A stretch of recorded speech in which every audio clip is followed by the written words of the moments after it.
दोस्तों ये है भारतीय राजनीति का नया चेहरा, जहां नेता खुलेआम कह रहे हैं जो जनता को मूर्ख बना ले वही असली नेता है। वाह भैया, जी हाँ, ये शब्द किसी विपक्षी नेता की नहीं बल्कि मोदी सरकार के कद्दावर मंत्री नितिन गडकरी जी के हैं। जरा सोचिए, जो जनता को मूर्ख बनाने की कला सिखा रहे वही मंत्री सड़क और परिवहन मंत्रालय भी संभाल रहे हैं। क्या यही है राजनीति का असली सच? क्या यही है भारतीय राजनीति? लेकिन मामला सिर्फ जुबानी तीर तक सीमित नहीं है दोस्तों। गडकरी जी के बेटे नितिन गडकरी की कंपनी पर भी सवाल खड़े हो रहे हैं।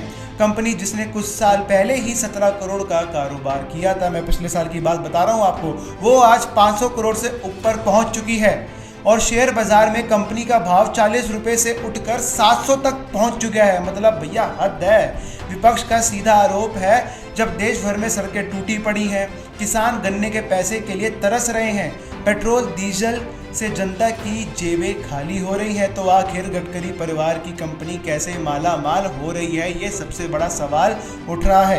क्या सरकार की E20 एथेनॉल पॉलिसी से सबसे ज़्यादा फायदा आम किसानों को हुआ या फिर गडकरी जी के पूरे परिवार को? यही वजह है कि विपक्ष अब जनता से भी सवाल पूछ रहा है। एक तरफ मंत्री कहते हैं जनता को मूर्ख बनाओ और दूसरी तरफ बेटे की कंपनी 17 करोड़ से 500 करोड़ तक पहुंच जाती है। अब बताइए, मूर्ख कौन बन रहा है, जनता या जनता के नेता? दोस्तों, ये कहानी सिर्फ एक बयान नहीं है, उस सिस्टम का आईना है जहां सत्ता और परिवारवाद मिलकर जनता की मेहनत की कमाई को सोने की खान बना देते हैं और अपना उल्लू सीधा करके चले जाते हैं और इलेक्शंस के टाइम पर हमसे वोट मांगने आ जाते हैं।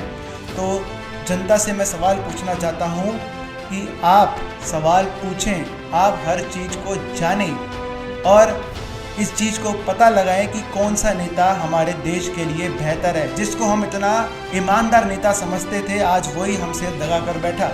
तो दोस्तों, ऐसी और तमाम खबरों के लिए देखते रहे इंडिया फर्स्ट न्यूज़। मैं जयविंद सहगल मिलता हूँ आपसे एक नई पेशकश के साथ।